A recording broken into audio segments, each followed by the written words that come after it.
Hey there, back with another episode of Midwest Kayak Angler. This time it's going to be a competition. We've done the race cars, we've done boxing, and now we're actually going to have a fishing competition between the Mystery Tackle Box Elite and the Monsterbass, which is for the Midwest region. We got them, Monsterbass came in a little bit late, but we got it today. So we're going to go ahead and do a head-to-head fishing competition related comparison of the two boxes. I will go with some breaking news right up front and tell you that for some reason Mystery Tackle Box did not put any store brands in my box. I've never seen that before. It's usually 90% store brands, but that's a pretty big news piece for me. At the end of the video, we're going to give away both of last month's boxes. Everybody should have heard from last month that you could sign up there on the video, and we're going to draw from those people that actually posted a comment on that video and give those away, and I'm going to get those mailed out to you. Let's go ahead and get started with this. As we should, we'll start with the top. We've got a couple here at the top from both of them. We've got some crankbaits. I know the Bait Lab because I've seen quite a few of them coming in recently. We'll get some better detail up here so you can kind of see what these guys look like.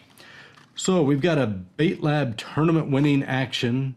It's a floating 2.5 to 3.5 meter depth floating Ultimate Strike Shad 90 millimeter half ounce. And going up against that one in today's competition is Action Evergreen International from Japan. And this one's another floating. It's the 2.25 inch, 7/16 ounce, 0 to 1 foot. And it looks like it's olive crawdad. It's actually a really good looking bait.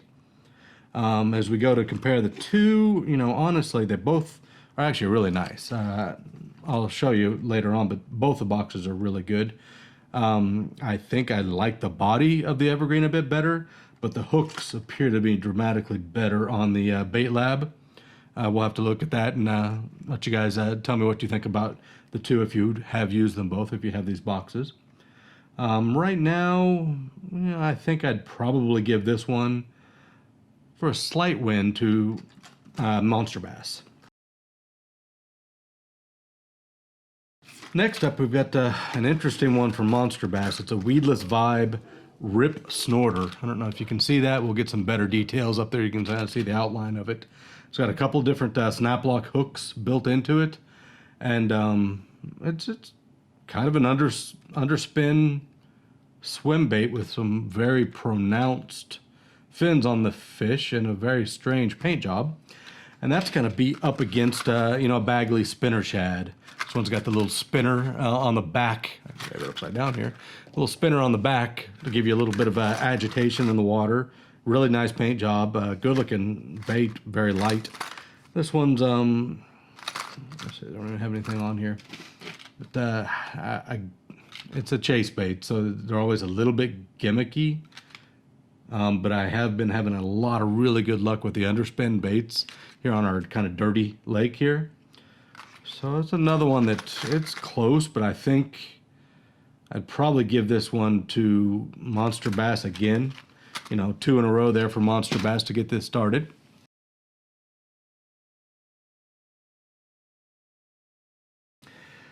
Next we're going to, it looks like a Booyah.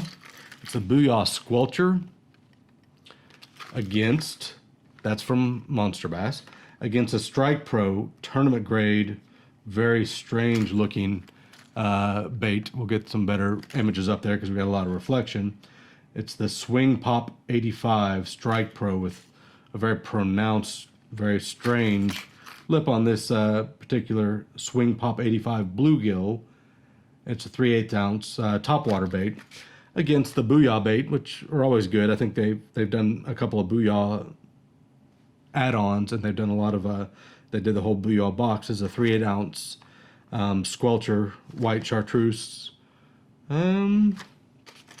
Just because I don't really know Strike Pro all that well, and it's a very strange looking bait.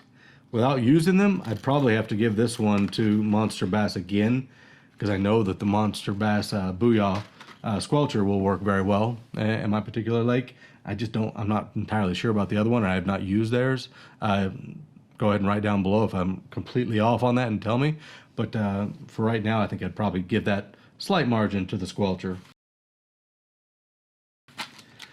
All right, what do we have next?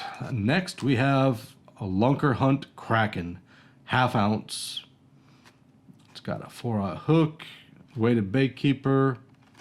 It's an interesting little guy. Natural swimming action with a thumping vibration. I think this might do fairly well in my lake, and that's going to be up against a Bandit. This one's from Mystery Tackle Box. It's the Bandit lure that everybody's fairly fond of them. It's a little 200. Looks like it's a pearl and black. They're interesting enough, I guess, at this point. I mean, I like the crankbaits. I don't know that, since I get so many other crankbaits, I don't know that I really go to the Bandits. I don't know that I've even tried them. The hardware looks good. I mean, the Lunker Hunt stuff, I think just because it's a bit interesting to try kind of a thumping swim jig kind of situation there, the Kraken, I'd probably have to go with Lunker Hunt and Monsterbass on this one as well. All right, what's next? We got some jigs. Swim jigs. Actually, a couple jigs. We got the Swim Max jig from Stanley, 3/8 ounce. Kind of a strange looking head, but great for grass, heavy cover. I don't know, it's a wedge head. It's supposed to go really well through weeds. I don't know Swim Max at all. We'll get some better images up here so you can kind of see what that looks like. It's made in the USA. That's interesting. You don't see that very often. And that's up against a lifted jigs. This is the football jig. It's the Nex football jig. Center pin bait keeper, 4/aught megabyte hook, 42 strand skirt, and chip resistant paint. It's actually a really good paint. I like the looks of the lifted. I mean, the lifted's actually quite nice. I don't know. I mean, this might be pretty close. They're both very similar. I think I like the paint job on the lifted jigs a little bit better, so I'll give them a slight win on that one, but it's very close. Both boxes have been much better than last month's up to this point, so pretty happy up to this point. Got some soft baits here. We got the Pro Series X Zone. Just some floating craws in I don't know what kind of blue this is. Some sort of a candy blue. Good weight, good soft against some little finesse rabid bait craws. The rabid craw, I'll get some better pictures of both of these up there so you can kind of see what they're going to look like. The rabid craws, I have nothing like that. I'd have to figure out how I would even string that one up. It's in Monster Red with some little feather claws. It's kind of cool. And the other one are, the Pro Series X Zone lures. I have many of these. It seems like they come in these boxes all the time. Just because they're different, I don't have any. I think I'd probably go with the Monsterbass Rabid Baits again on this one. Not a huge difference between the two, but I think you'd probably take it just based on the fact that I don't have a whole lot of them already in my lure box. Next up, we've got the Gene Larue Original Salt Impregnated Lures, a tattletale worm to go on a shaky head, which I think they included in here. It's not a sample pack, it's a full pack. Very happy to see that. And, I don't know Gene, well, I know the name, but I've never used Gene Larue. It's a 10 pack. It's actually a really nice pack of some shaky head worms against the 7-inch swagger worm from Buddha Bait Company, which I'm intrigued. Got a nice tail on this guy, really bright color. On this one, I think they're very similar. It's like they just copied each other on these boxes. They almost line up identically. But I'd probably go with the Buddha just because I like the heft of that bait, and I like that tail, the swagger tail, a little bit more than what's on these Gene Larues.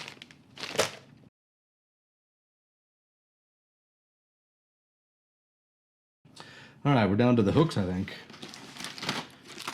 On this one, we've got from Monsterbass, the Tournament Series hooks from Sandbar Tackle. It's just a variety worm pack. I mean, it'll go with those little worms, I guess. I don't know Sandbar Tackle. Looks like they're out of Corpus Christi. or from Texas, so that's bonus points. Against the Katana hooks, the screw lock. I mean, these are 1/4 ounce, 4/0, go perfectly with what they've given us in the box. Yeah, if I had to choose between those two hooks, I think I'm definitely going with the Katana. They're seem to be a much better quality hook and a little bit more useful for what's in the box. I mean, you always use worm hooks, but I've got a billion of them, so I don't get all that excited about them.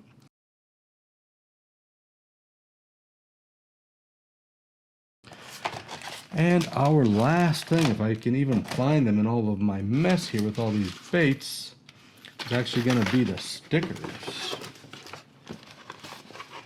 Monsterbass has been going all out with stickers, and they've been winning pretty much every competition at this point. I don't even see my sticker for mystery tackle box at the moment. I saw, yeah, there we go. Little parachute. So Monsterbass went with the theme, and has like a nice little angry bass with a face mask on there. Very cool. Against little crankbait coming down on a parachute. This one's pretty easy for me as well. I think I'd definitely go with Monsterbass for this one.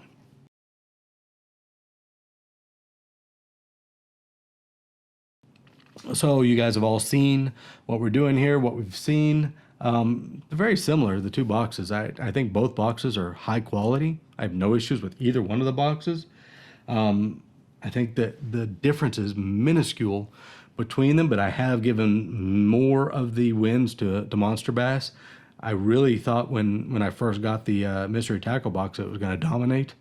And, you know, once I get to use some of them, it might be that they are actually preferred to some of the things that come in the Monsterbass, because I don't know some of the baits that they do have in there, but they are intriguing at least.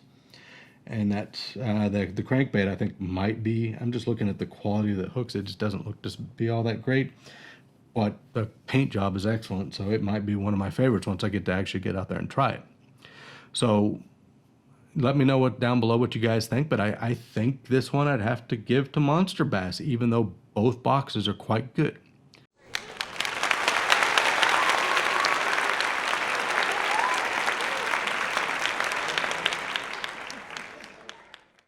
So let's go ahead and get to the drawing. So I've switched over here to the OBS platform for the drawing so we could do kind of a live streaming of the spinning wheel. It's a random name spinner online. And I put everybody's name on there that liked and commented, chose a winner for last month's boxes. And let's go ahead and get this one spun and see who wins.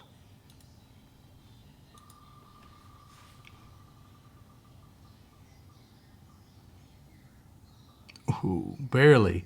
Just went to Luke Fulcher. Congratulations, Luke. Go ahead and I'm going to put my email address across the bottom here. It's mkwinners@gmail.com. So you can send me your address and I will send both boxes out to you. Congratulations.